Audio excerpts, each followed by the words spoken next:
This episode of the Eskimo Empire podcast is brought to you by The Loop, a new podcast from CBC Edmonton. Host Tara McCarthy of Edmonton AM takes you behind the scenes every week, sharing the details that don't really make it into a typical radio or TV story. There's always more to the story and more to learn about our city, and that's what The Loop is for.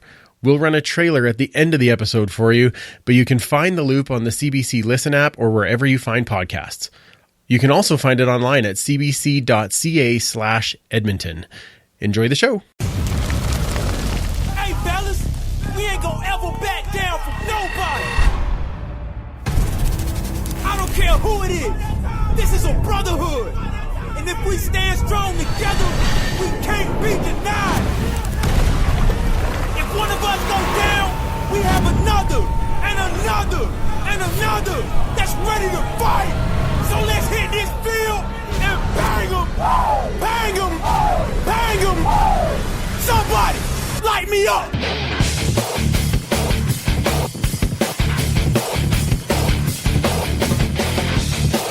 Welcome to the Empire. It's the Eskimo Empire podcast.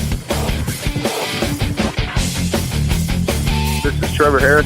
Hey, how you doing? This is number 58, Travis Bond. This is Christoph Malumba Chimanga. Hey there, this is your co-host, Kenny Stafford. Hey, this is Ryan King. Calvin McCarty. And you are listening to... You're listening to the Eskimos Empire. Listening to the Eskimo Empire podcast. The Eskimo Empire podcast. Hope you guys enjoy listening.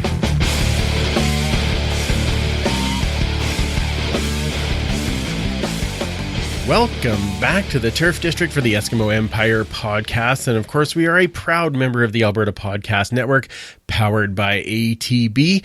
I'm Andrew, and we are bringing you a special episode this week. I know we had to miss last week, and we're very sorry about that. But with everything that's going on in the world, it was a little tough for us to pull everything together. And I want to start right off the top by saying that we hope you're all safe. We hope that you are practicing your social distancing and physical distancing, as the case might be. And making sure that you're keeping all of your friends and family safe as we go through this time that is a little troublesome as we deal with the COVID-19 spread.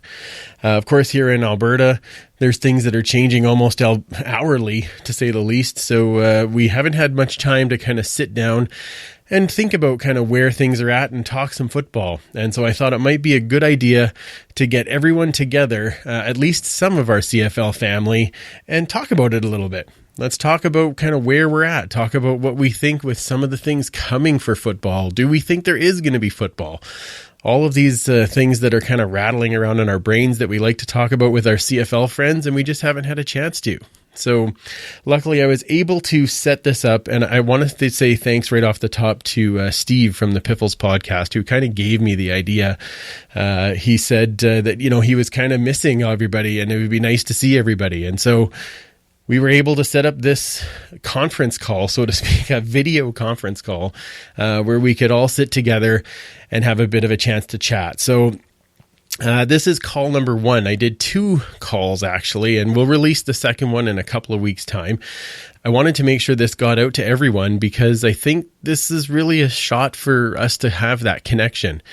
And I know we really felt that connection and even got a little emotional as the call went on. You'll hear near the end that we got a little bit, it kind of hit us all. But it was still really, really cool to share some laughs and have some of those moments as well as we've had with a lot of our CFL family. So I hope you enjoy this, and we'll play this in its entirety. I'll try and catch up with you guys at the end, and then we can run down a little bit. So you know who's on the call. We were joined by Andrea out of Ottawa. We were joined by Deb and Vince out of Calgary. Steve from the Piffles podcast, as I already mentioned. Avry from right here in town. The Etters, both Steve and Keri, coming out of BC. Joe, right from here, Balaneski, who's been on the show many times, lots of everybody's favorite person, and John Hodge. So we had a great crew, and I wanted to make sure that I say thank you to all of them for taking that time and having that moment with us, because I think we all needed that. So Enjoy, and I will talk to you as soon as it's over. All right, we have the CFL family together in the midst of all of the world things that are going on. I know we are missing being together and getting a chance to chat and talk about our favorite teams and our favorite league. I'm just going to go quickly around the room on everybody that we have in the room. We will start as far east and then work our way west. So Andrea from Ottawa is here. Welcome. And then we have John Hodge from the Winnipeg area, I guess, or Manitoba area, I should say. Right, John? That's correct. Awesome. And of course, Blue Bomber Talk podcast host, so that's awesome. Now, if we go next, I think the next one would be Steve Safimod from the Pickles podcast. Hey, guys. Glad you could be here, buddy. Likewise. Next, really, I'm surprised. It's an Eskimo show, you know. Wait, what? As it should be. Favorite Alberta-based podcast. You're good. Okay, perfect. Then we have joining us from Calgary, we've got both Vince and Deb, the Strulays. Welcome, guys. Then we'll move up the road to Edmonton, where we've got Avry joining us from Avery's Sports Talk Show. How you doing, buddy? All right, doing all right, guys. Awesome. And then everyone's favorite Twitter fun and games guy who maintains all of that wonderful Joe Ruins Everything. It's Joe. How you doing, man? Pretty good. How you doing? Good. And then in BC, we've got Steve and Keri Etter joining us, Saskatchewan Roughrider fans. How you doing, guys? Good. Hanging in there. Awesome. So, yeah, I think we should probably do this the proper way right up front. And does everybody have their drink ready for a sociable? Because I mean, it's basically just like Spirit of Edmonton is just open. So sociable, everyone. Sociable. Awesome. I loved watching on video as everybody took a drink. That was outstanding. So how's everybody? How's everybody coping? How's everybody coping through, trying to stay inside and do their own thing? How's everybody doing? Andrea, start with you. I think I'm coping pretty well so far. I mean, it's been 1 week, so it's kind of actually nice to work from home for a week, and I'm finding, I'm sleeping in a little bit, so that's kind of nice. But it hasn't quite yet gotten to the point where it's dragging out. And so I've been able to just kind of keep myself occupied, following what's happening with the virus online, doing the same old Twitter thing as usual. And then apparently I've decided to also launch a part-time fitness influencer campaign, doing a lot of home workouts. But that's kind of neat because I'm trying to figure out new ways to do things that I've never tried at home before. And I'm getting a lot of people saying like it's helping them with their own workouts at home. So that's been kind of nice for me to.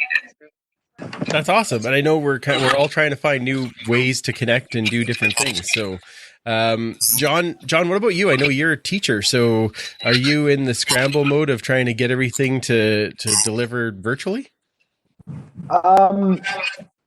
That's an excellent question.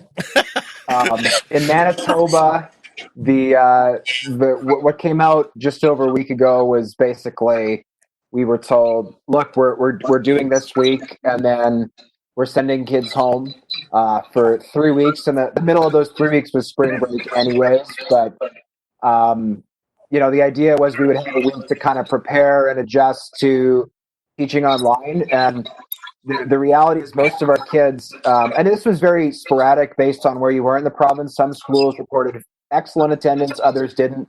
What kind of we faced, at least in our building, was a lot of our kids didn't come. So it's been difficult to make the adjustment. Some of our kids, they have devices and internet at home, and they're super self-sufficient, and they're going to be, geeked to work from home and learn.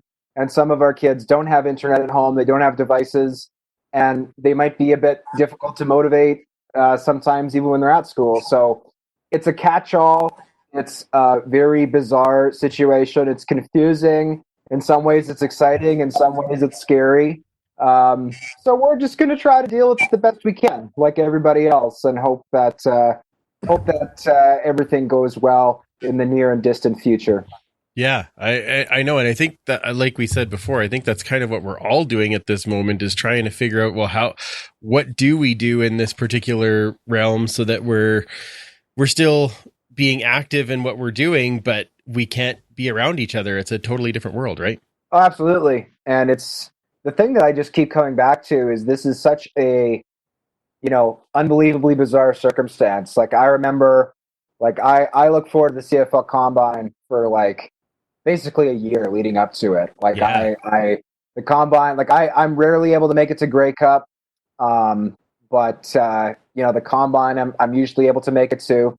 And I remember when and somebody first started, kind of floating well, it might get canceled. I was laughing. I was like, there's no way. I'm like, it's this huge event. They pour so much money into it. The league does. And, there's so much prep, there's no way. And then within 48 hours, it had been canceled.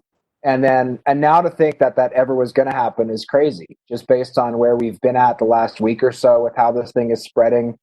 So it's just a very strange and fast moving kind of shift that's happening, because as crazy as it would have sounded 2 weeks ago to cancel it, it seems crazy now to think that it was ever happening. You know what I mean? Just the shift has happened that fast. It's very strange. Oh, I totally get it. And being not directly on the front line, because I'm not in the hospital, but I am definitely working with patients. It changes hourly. And you're right. Everything that we think we could have done and it would have been perfectly fine a week ago, now you're thinking, we have to do things completely differently. So it's definitely a mind shift for a lot of people in a very rapid pace. And I think that's probably tough on a lot of people. Let's move across to Steve. Steve, how are you holding up there, man? You know what? It's been different. I'm usually pretty good from 7 to about 3:30 because I'm just thrown into work. Yeah. I've been isn't used to working from home, and I work in IT, so it's been nonstop since about Monday of this last week, where during business hours my phone doesn't stop, my emails keep coming through, so I don't have much time to think about it. But the moment the day ends, it was tough. I posted publicly. I had my own little breakdown on Wednesday, just going out and seeing the emptiness of everything. It's for somebody like me. I love people. I love socializing. I love getting out, and just seeing that emptiness was a little crushing. But things like this, and I got a D&D group that we're meeting online, and just the different ways we're finding to socialize is kind of interesting. As we get farther into this, it's going to be neat to see how those progress. But I do say it's nice to be home with the kids and with the family. Hearing their voices all day definitely helps. Well, I have to thank you, actually, because you kind of sparked this idea with going public with what was going on for you, and I totally get it. As a person who is massively extroverted and really kind of craves human interaction and handshakes and hugs, this is really difficult. So I am really glad that we can find other ways that we can do these types of things, so we're still connecting with our friends. Let's swing over to the Strulays. How are you guys holding up, other than the fact that you're holed up together? Is that a good or bad thing, I guess? Depends on the day. As it should be. I mean, we've been home since Thursday, so for me it's not so bad. But Deb just returned to work after being at home for 3 weeks, and she was happy to be able to return to work and get out of the house, and all of this happened. And it's definitely concerning. I mean, you look at the numbers just in Alberta, and it just seems the Calgary zone is really hit hard. And, you wonder, should I really be going outside for any reason? Yeah, I get that. Now, has Pup Strickland visited you in the last little bit to lighten your mood or anything? That's why he stayed home on Friday. Yeah. Good. But, we we kept him home on Friday and had that because we weren't going to see him until Wednesday because Jess is gone for a couple of days. But, so it kind of lightened the mood, and, it was fun to be able to just hang out and do that. But it's it almost feels like a whole new world.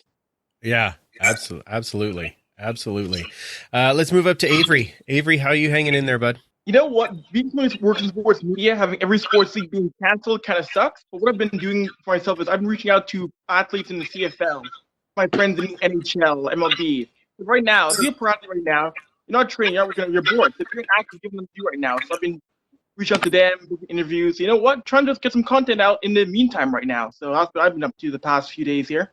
That's a good way to do it. I'm hoping, I know with a lot of the CFL players, the teams have put a bit of a restriction on interviews in general, but I'm hoping that they do release that a little bit for phone calls or these types of things, just because I think it helps for people just find other people that they want to connect with, right? So absolutely, couldn't agree more with that.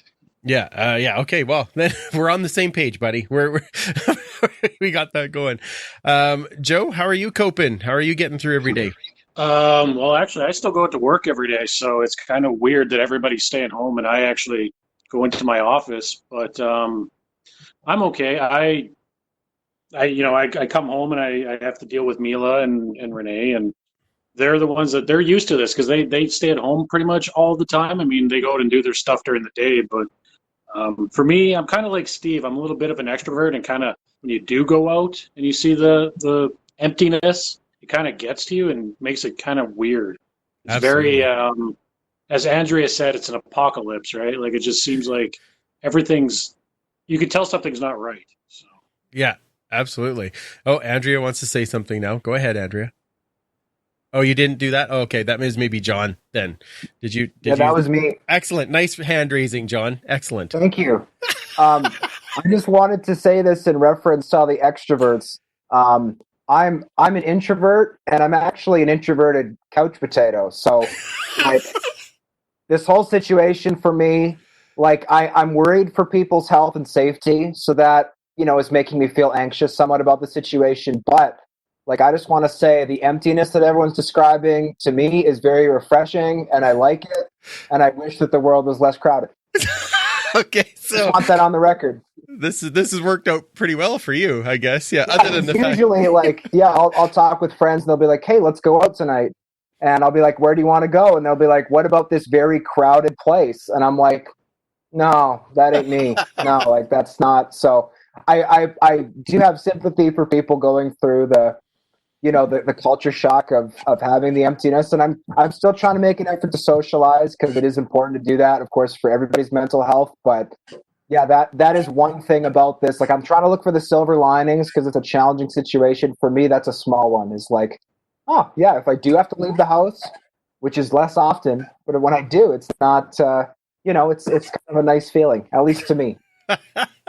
Awesome, Steve. So what I'm hearing from this, John, is Jimmy Buffett might have Margaritaville, but your dream vacation is Coronaville. Sure, why not?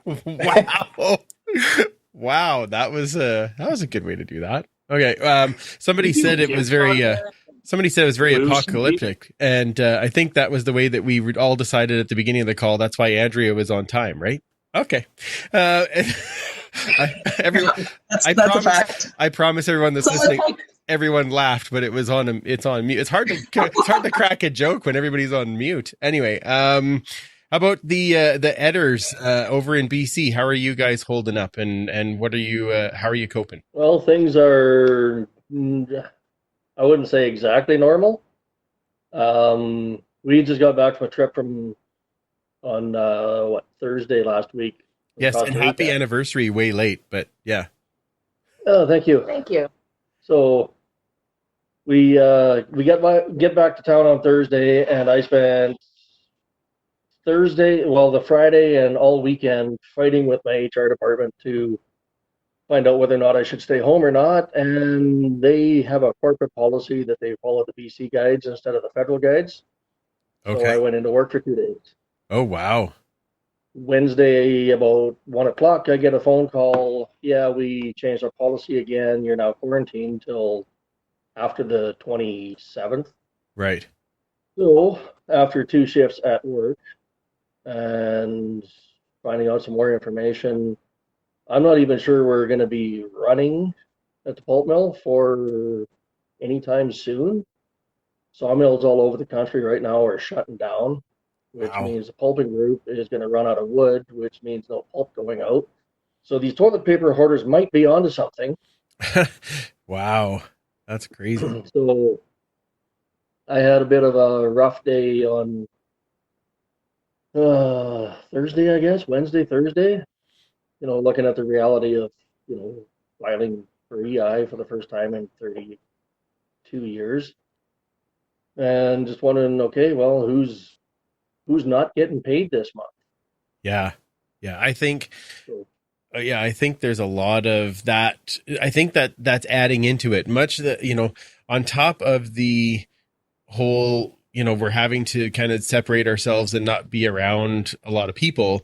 There's a lot of economic worry, right? So kind of everybody is in that same position of kind of, well, what's going to happen next? But how do I get through today, right? Yeah, and the odd thing here being as far north as we are and isolated the way we are, life around town, other than nothing really being open, bars, restaurants, all that being closed, life is looking about 70% normal around town. The traffic around our place is insane. Really? Nobody's staying home. It's ridiculous. That's the one thing that I've noticed, though, is that we have a bus stop on the corner of our property, and I've been watching how many people have been on the bus as it goes by, and that has actually dropped to probably a third of what it normally is. Right.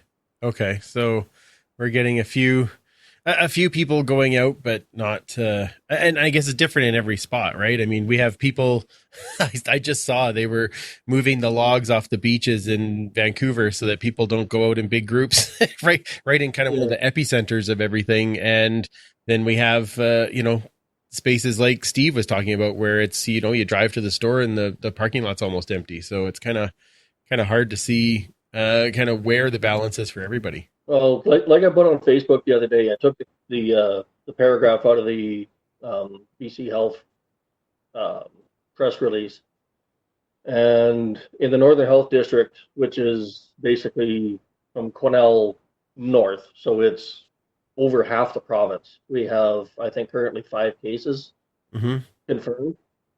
And one thing I said when I put it on Facebook was, everybody in the north complains that we're always so isolated from the rest of the province, but it looks like it's working for us this time.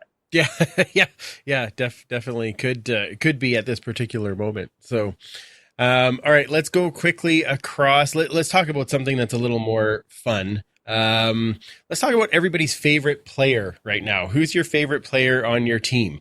We're going to start with the Etters and we'll work back across to the east this time. So, who's your guys' favorite player at the moment? I know who hers is. And that is? I would say Fajardo. Yeah. Definitely Cody. Yeah. She's breaking away from her running back fetish. Running back fetish. That's an interesting way to put that, but okay. I love me a running back. Excellent. And Steve? And probably for me, I've always been a defensive mind anyways, so, and with his interaction on Twitter, it's Charleston. It's got to be Hughes. Nice. All right. Joe? At this point, I don't remember who's on the Eskimos. It has shaken up a bit. Yeah. Free agency is so long ago. It's crazy. I really liked our linebackers, but unfortunately they're all gone. I mean, Santos Knox is good. I like him. I like what he brought the last few games he actually played. But I really hope to see Ricky Collins. I really liked him when he was in BC. So I really want to see him do more this year too. Oh, good pick. Avry? Okay, one second. I will say Trevor Harris, watching him come from Ottawa and watching Trevor Harris be that quarterback who led this team to so many wins when he was healthy, I like that a lot. He's still my guy. And you know what? Bonus for Trevor Harris. Unlike Mike Riley, he doesn't heckle me with Mike, so Trevor's my guy. Seeing him play so well, it was great to see him this year. Excellent pick. Excellent pick. Strulays. You know what? I think, honestly, I don't have one right now.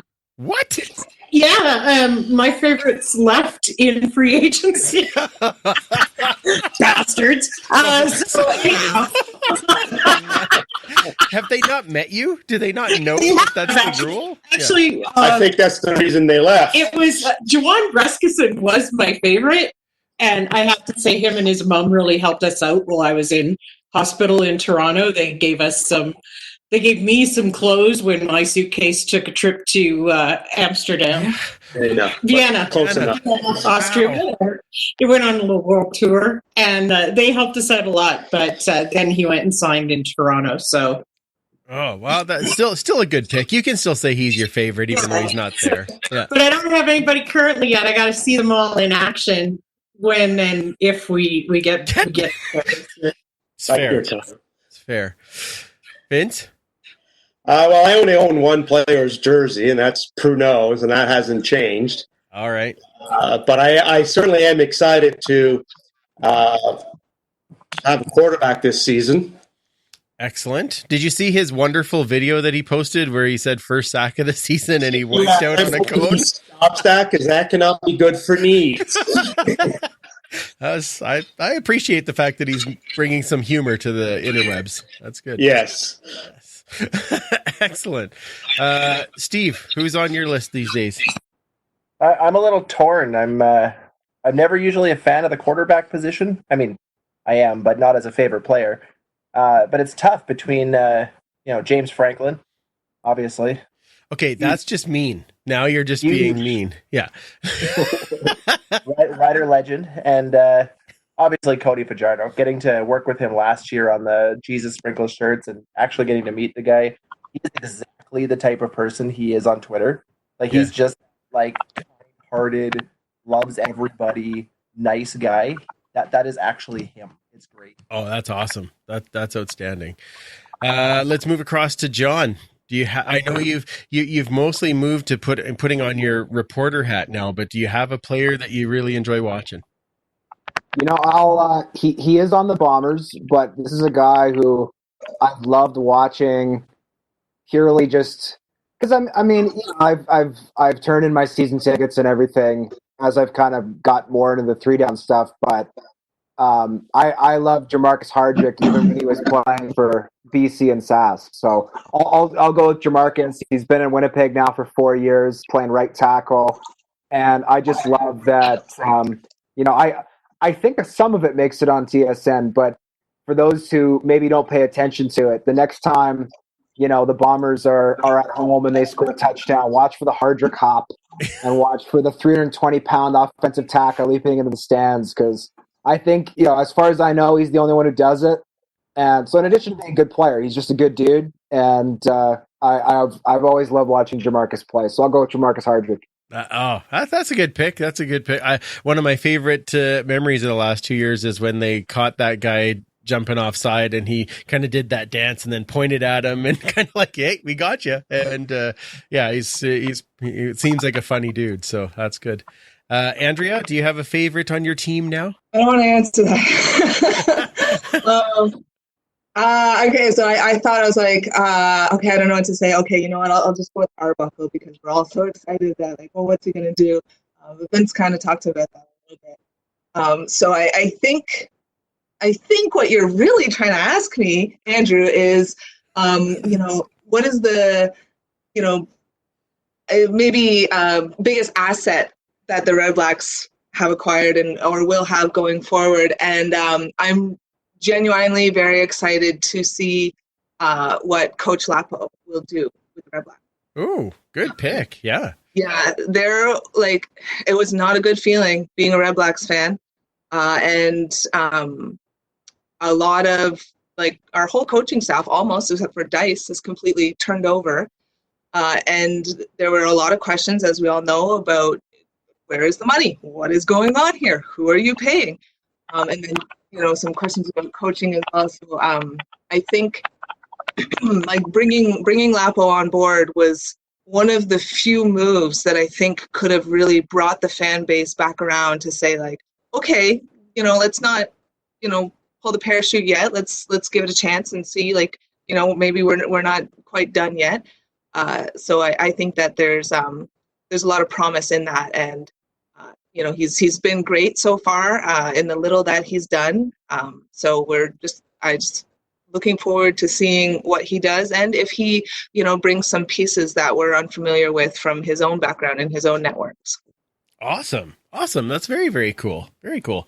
So let's talk a couple of things here, because I don't want to hold you guys on here forever, but I know we could chat all day, but I do want to let's talk about some of the current stuff that was going on in the CFL. I kind of want to get this fan perspective from across the league on some of the things that they were talking about at the Randy's Roadshow. So I'll pick the one that's going to be the more maybe controversial one up front and talk about the Rouge. So what do you guys think about changing the rules for the Rouge so that if you only get awarded the point if it bounces inbounds and then it's like an actual playable ball could go out, but if it just sails through the end zone, there is no more single point. Does anybody have a specific one that they want to start with? Don't all jump up at once. I like it. Let's do it. Let's shake it up. I'm in. Really? Yeah, I like it too. Really? Okay.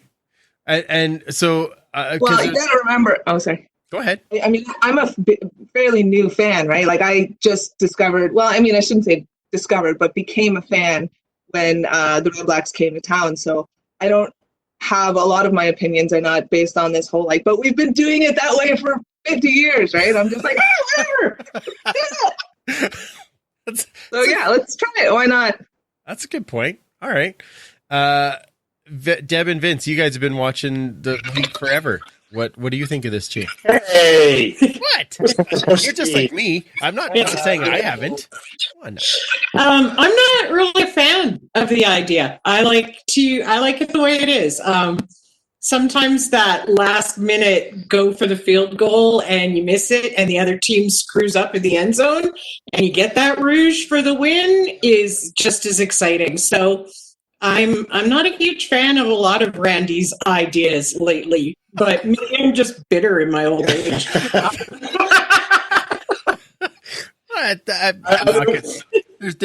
There's no way I can answer that and be okay, so I'm just going to stay over here. You're only 3 hours up the road, remember? That's exactly.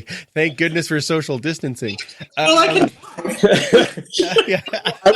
won't go as far as Deb as saying I don't like Randy's ideas, but I mean, I guess I get both sides of it. I'll take it back to many years ago in high school football where I had the unfortunate, I guess it was unfortunate that our high school rival, the quarterback was Chris Flynn. If anyone knows university football and what Chris Flynn did, he did the same thing in high school football. And one season, of course, there were several teams in our high school league, but every year it was the same two teams in the final. So it was Darcy McGee against Philemon Wright High School. And one year we were lucky enough to finally score a point on them in that whole season on a punt that hit the ground in the end zone and bounced out. And we got a single out of it. So it's like, I'm okay either way, but I can see why some really want to hang on to it because it's also led to some unbelievable plays where you have teams kicking the ball back and forth to try and get that point or not give up the point. Right. Absolutely. Yeah, no, that does make a difference for sure. I think Mr. Etter had his hand up, if I saw that correctly, briefly on the bottom video. Yeah.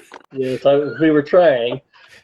I don't know. My own opinion is the only change I would make would be on a missed field goal. Like, keep it the same for everything else. But I don't like the idea of giving you a point for screwing up a field goal. I realize that, some of them are from incredible distance or 55 plus yards, but it just didn't make any sense to me on a field goal. Kickoffs, punts, absolutely keep it the way it is. I would just change the field goal rule. Interesting. And Avry, I'll get to you in just a second here, but the only thing that I would say on that, and I've heard this argument, and I guess I kind of go along with it, is that if the offense moves the team close enough that you're able to actually kick a field goal through the end zone, then that offense is actually getting a little bit of a reward for getting as close as they possibly did. I don't know. I kind of like the idea though, where it has to bounce and go out and then you get the point. If it just sails through, then there is no point, like no matter which way it is. If I remember correctly, that's what they're saying, but I don't know for sure. If you're that far away that you're kicking a field goal from 58, 60 yards, just punt the damn thing. Okay. If you want the point to win it, punt it. Don't go for the field goal, because either way, you win by 1, you win by 100. It doesn't matter. Well, and that's what I'm saying. If you're kicking a field goal from 55 yards, the chances of you being able to kick it through, because now you're talking 75 yards to get it through the actual back of the end zone, that's going to not happen as often, right? But if you get to the 30 or the 25 and your kicker can hammer the crap out of it, well, then maybe you sail it through. Is that, I don't know. Maybe I'm off base. It's just an argument, but Avry, you wanted to talk, and then we'll get to John here. Yeah, the Rouge, keep it as is, keep it very unique. But I would add one more thing to this rule. I would add one more thing. On kickoffs, if the ball goes through your uprights, make that 1 point to me as well, too. Why not add that element? The NFL tried it last year. Why not make it a play where, if there's a kickoff, make it 1 point. Add as like a secondary Rouge as well, too. Why not? Let's get radical with this, I feel. If you can do that on a kickoff, make it 2. Make it...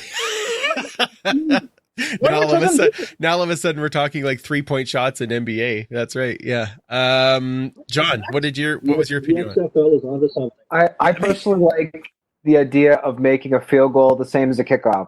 So, kickoff, if you boot the ball, it goes through the end zone, no point. But if it lands and can be fielded, then the return team has the option of, okay, we'll either try to bring it out of the end zone for a big return, or we'll take the knee, give up a point, because you're essentially trading a point for better field position.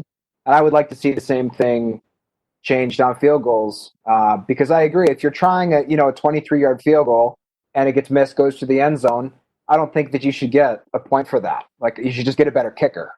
Like I don't think that you should get a point.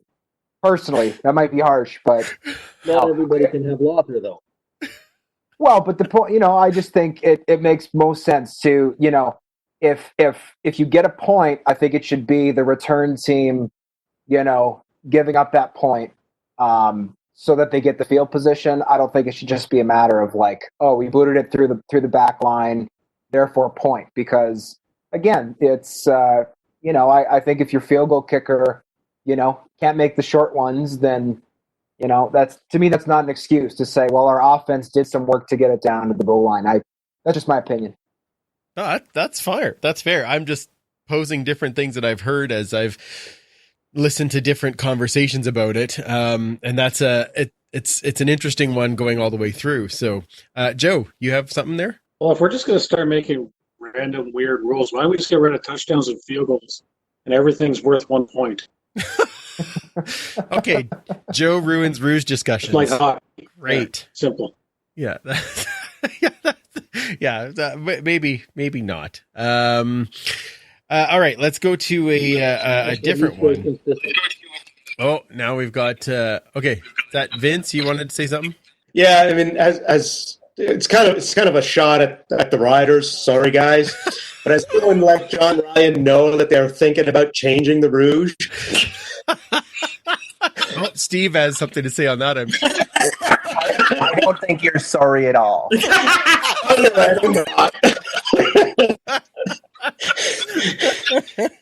Ryan spent all last season swiping right. Nice. The guy that brings up 66 every time he can. Yeah, every time. Yeah. All right. So then let's talk just quickly about the playoff format. Now, we already know how Deb feels because she doesn't like any new ideas, so that's fine. But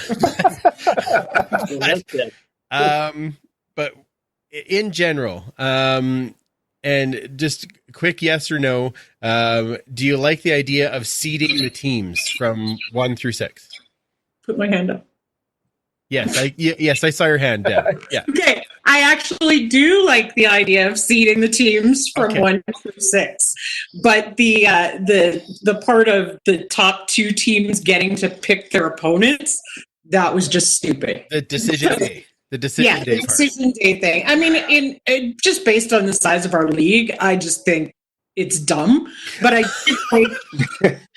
I did like 1 through 6. I like that seeding, and I think it may actually give some teams who don't make the playoffs a better chance of being in and not rewarding a team that doesn't have as good a record as somebody who doesn't make the playoffs. Right.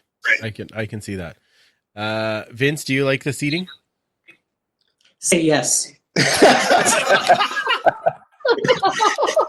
He loves it. Yes. No, I'm fine with it, but it brings back the whole age-old question of 2 divisions, and guaranteed there are governors out east that don't want that because it's lost gate revenue, and so it's a difficult thing to really try and get through. However, with what's going on right now and not knowing what could happen to the season, and if it gets shortened, then that's something that probably would get a bit more traction because of the exceptional circumstances that if they were to play less than 18 games, depending on when they get to start. But overall, no, I think, there's you want to try and increase attendance in some stadiums out east, and potentially taking away a playoff game from those because of where they finished 1 through 6 as opposed to in their division can be, difficult for them to accept because it's a lot of lost money.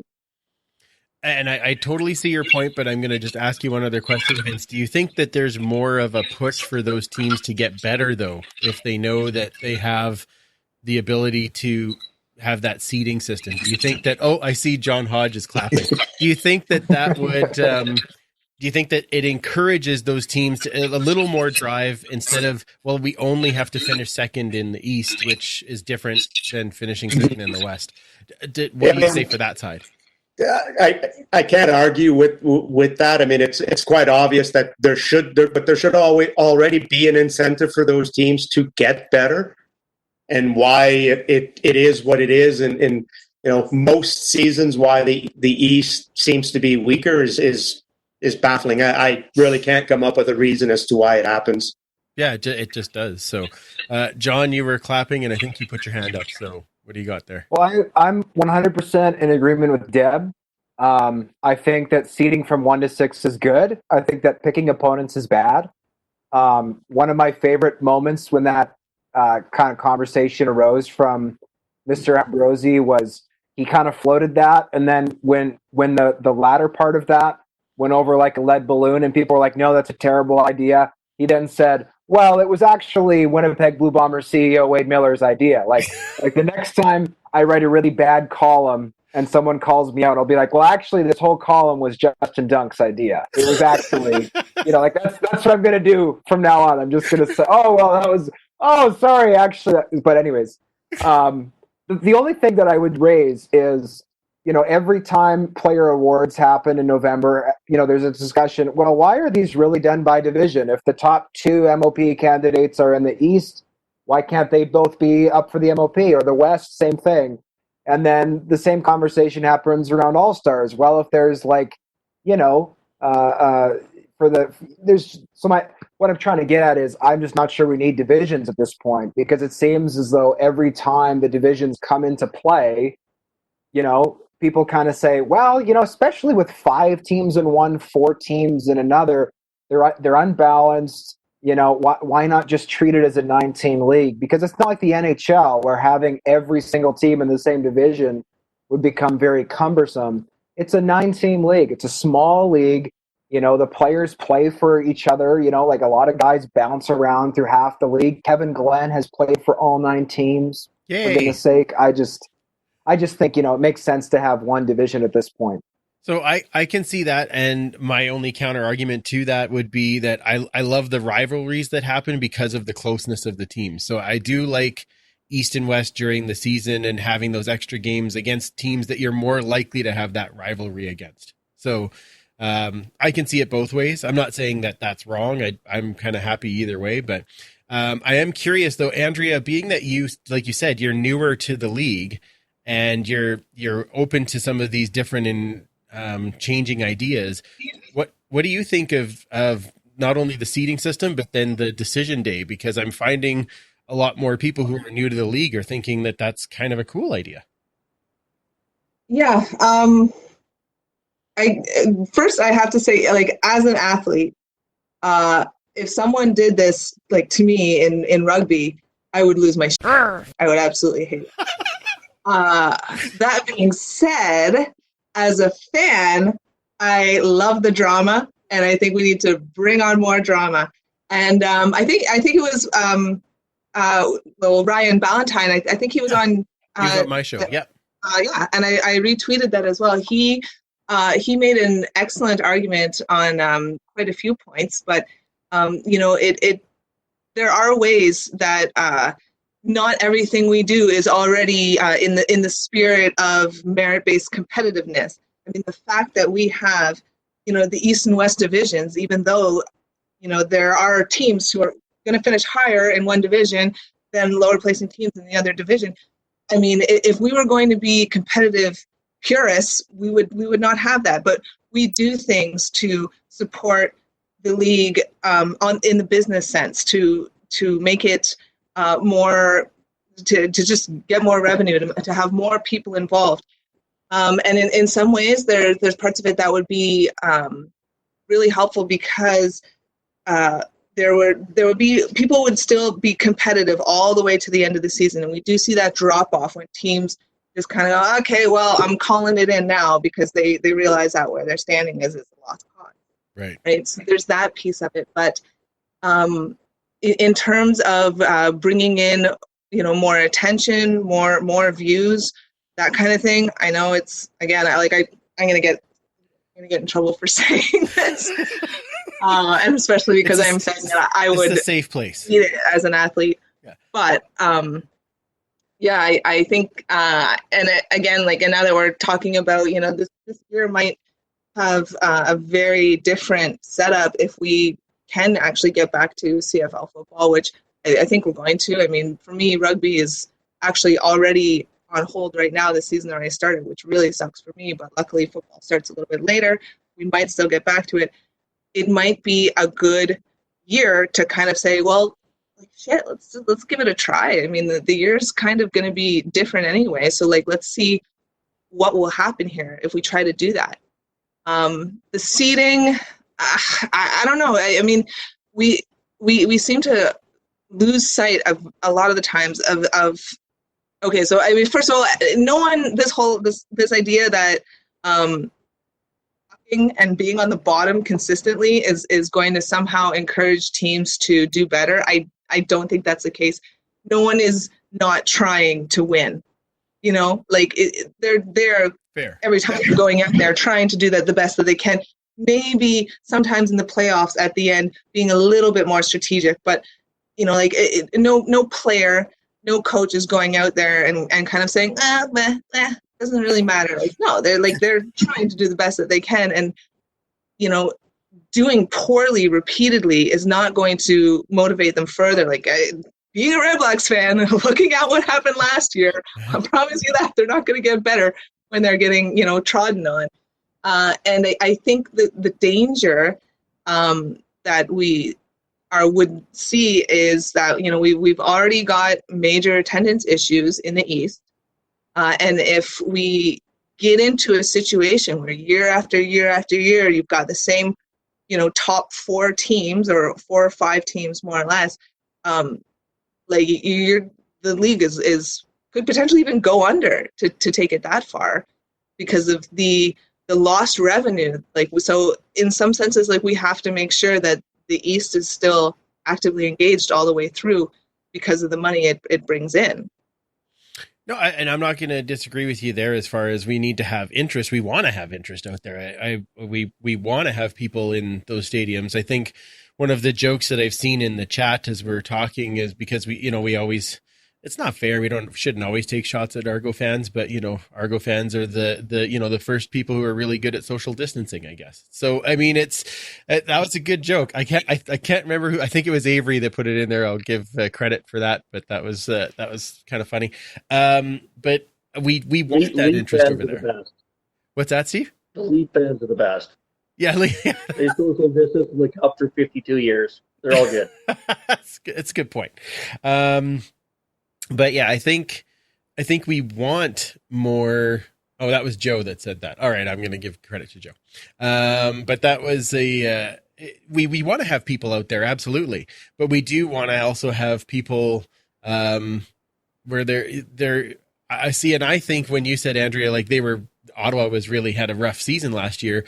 I think that's pushing them to try and do more in the off season to try and be better than what that record was, and maybe having that drive against other teams helps. I don't know. It's a tough one for sure.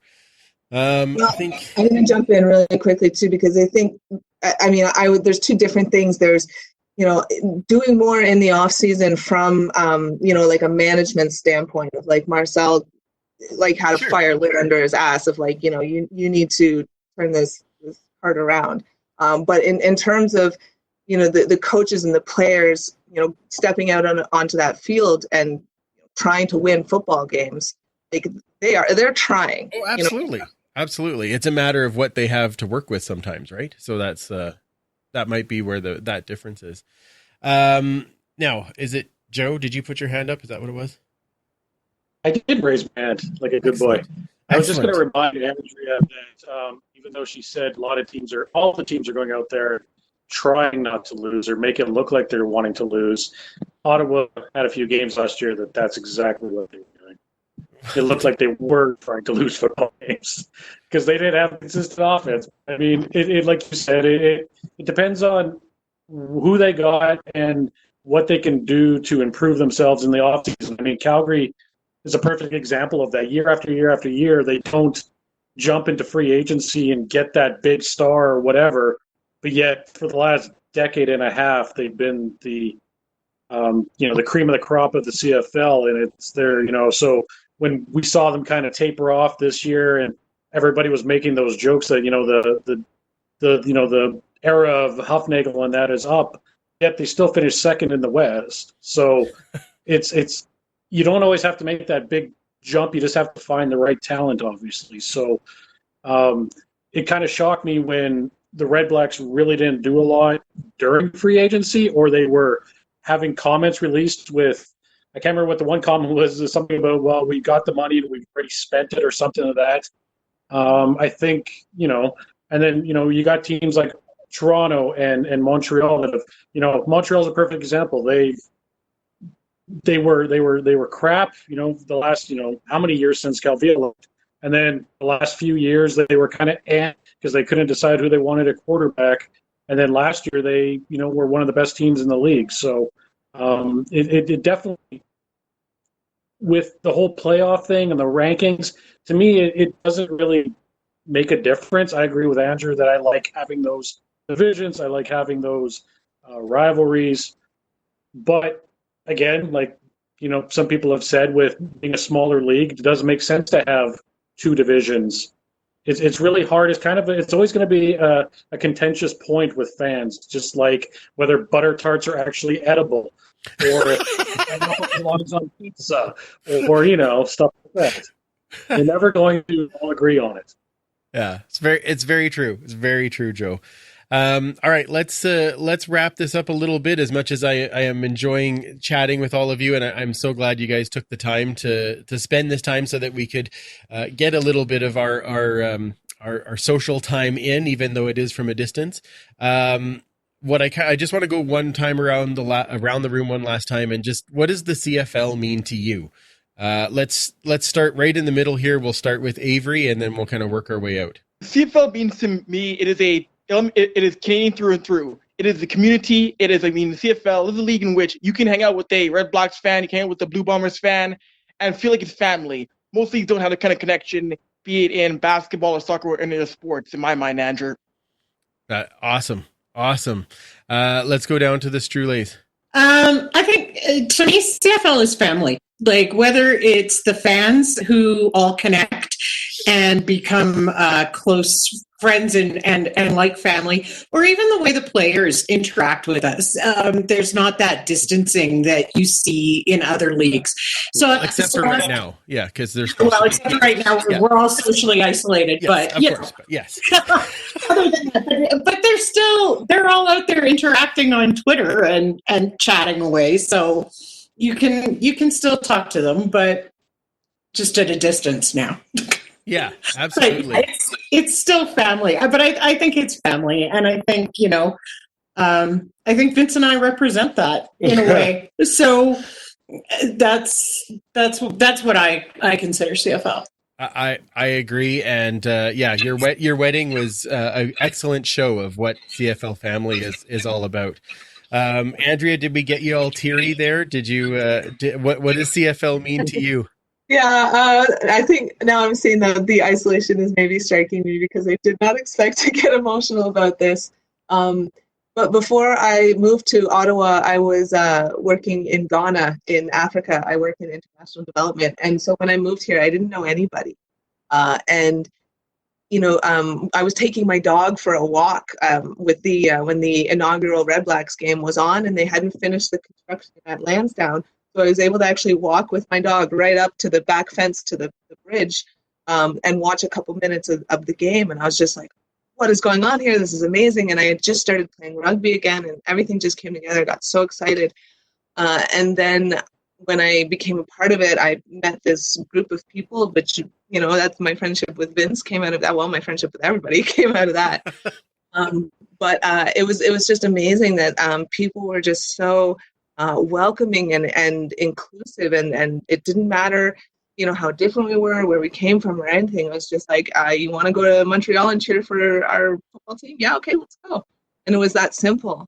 And every year that I've been a fan has just taught me something new, and changing my focus toward Canada, and now being visiting all of these different Canadian cities. That it didn't really, I'm okay, typical Ontario attitude, but I didn't really care very much before. And now I'm so excited for the day I get to go to Winnipeg.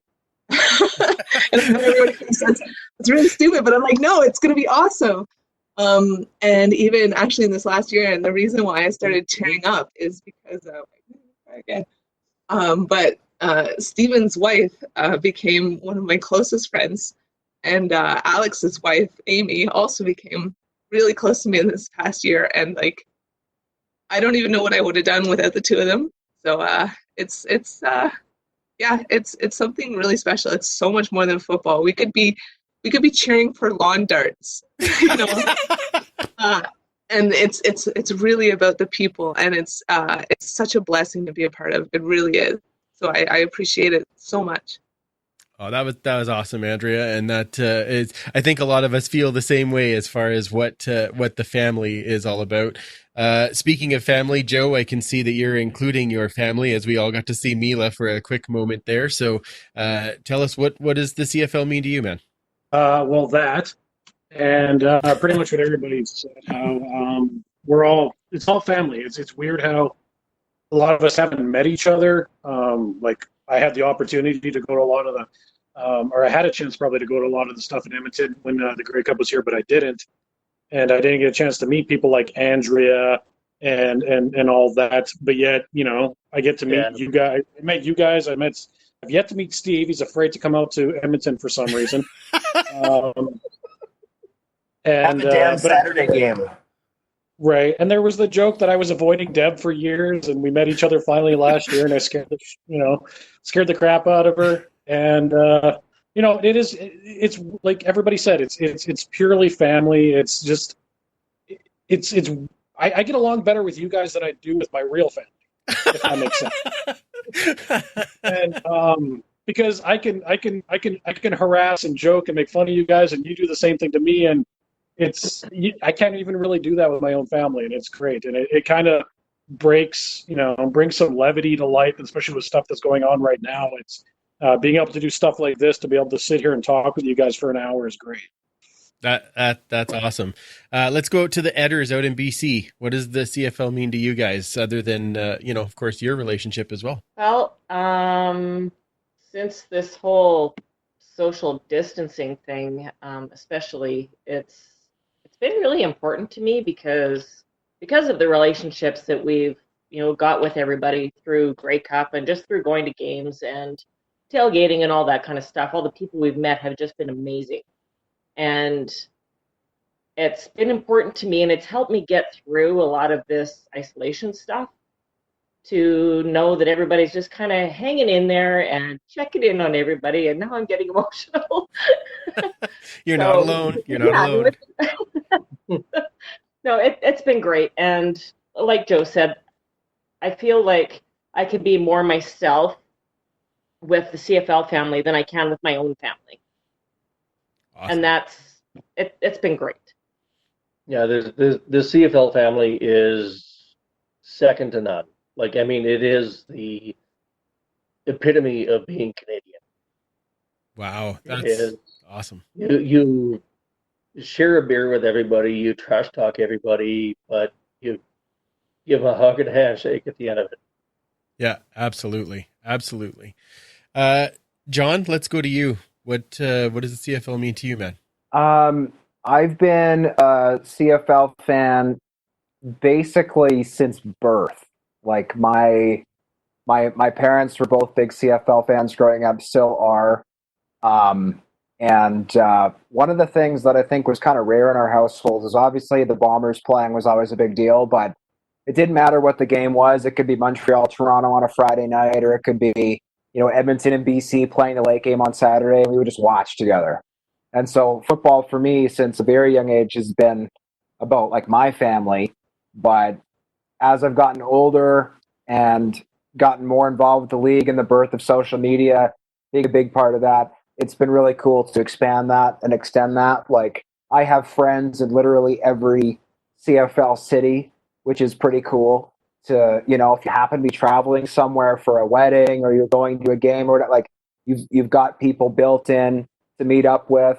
Or I love it when I'm somewhere. It doesn't happen a lot, but it'll happen every now and again that I'm somewhere. Most recently happened, I was getting an oil change and the guy changing my oil was like, "Hey, 3 Down Nation, what's up?"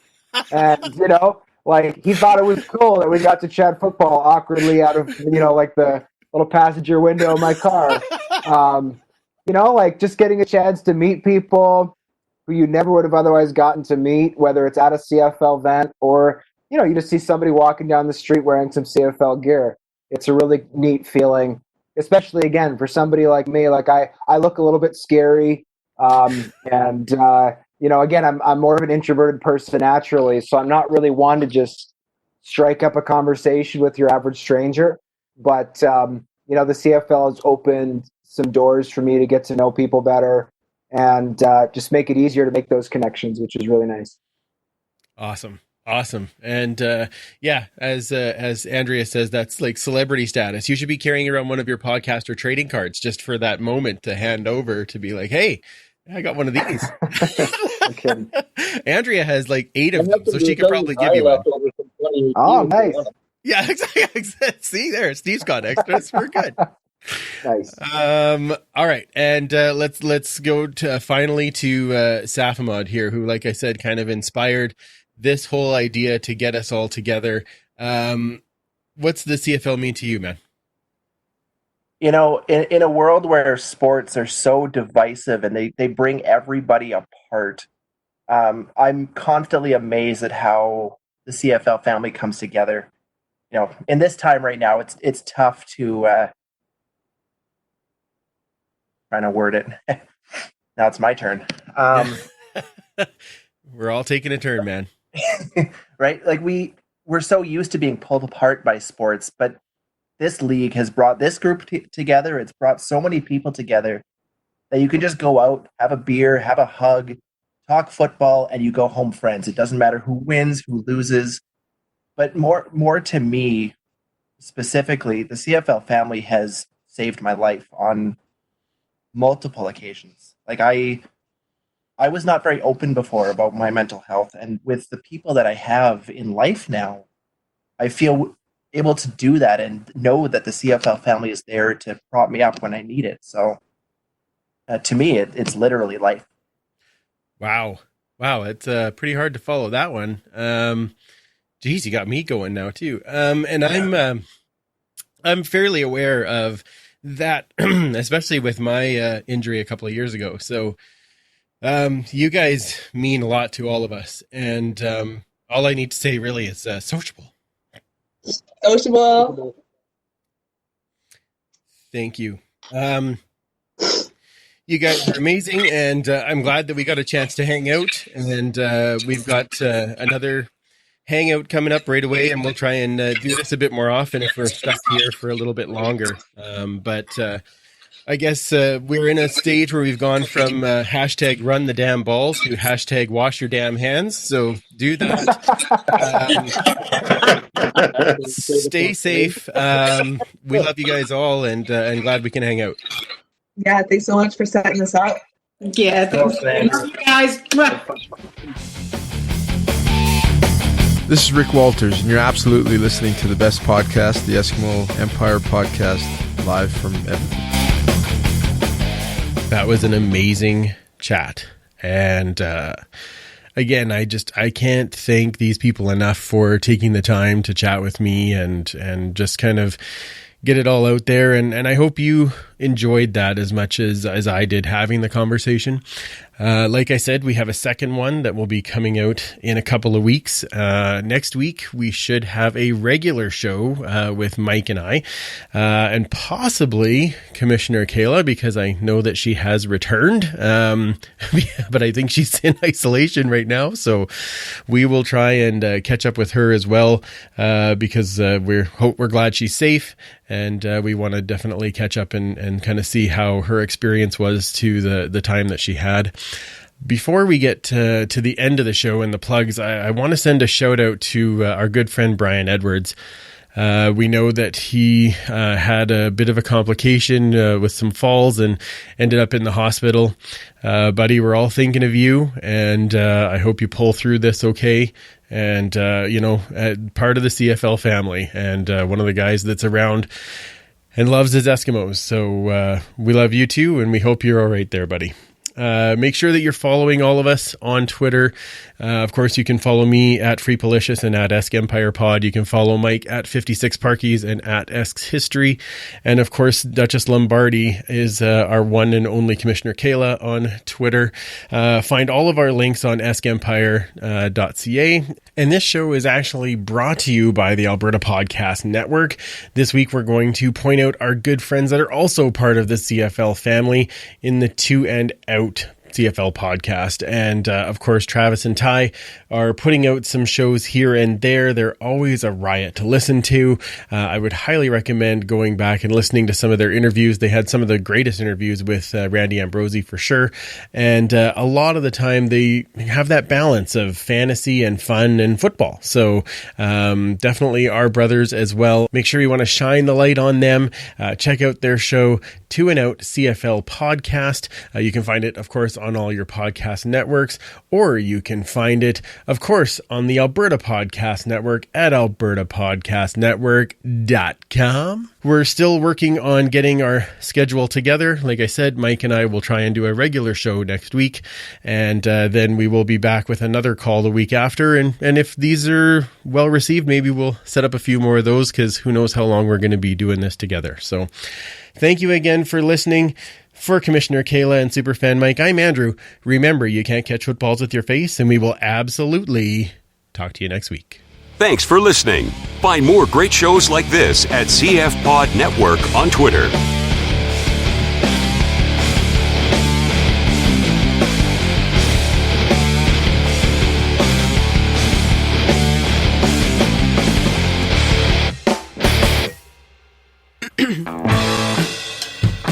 Hey, I'm Tara McCarthy. I work at CBC Edmonton, and there's a lot of things that happen in this city any given week. So we thought, how about we boil it down to some of those top stories, the ones that make you think, or the ones that maybe even make you laugh, maybe they make you cringe. So we're putting together a new podcast called The Loop. Check it out weekly through CBC Edmonton. The Loop, you might be wondering, okay, what's this all about? Well, it is literally about keeping you in the loop. More importantly, it's all about going behind the scenes. All sorts of details, I see it every day in the newsroom, don't actually make it into those compact radio and television pieces that you see and that you hear. So we thought we'll take stories like these and we're going to find out more. We're going to talk to the reporters about some of the things like how they even found out about this stuff. We'll talk a little bit about everything, politics, we'll throw some arts in there, community, of course. It's about all things Edmonton. Because there's always more to tell. There's always more to the story. I've been in Edmonton for about a year, and I see stories just constantly change. They ebb and flow. I'm learning new things about the city all the time. And maybe you've been here for decades, but there's always new things that we can uncover. So we want to talk about those stories right here on The Loop. Stay in the loop with us, our new weekly CBC Edmonton podcast. You can find it wherever you get your podcasts, or more importantly, through your CBC Listen app. I feel like I have something in my tooth. Thank God it's a podcast.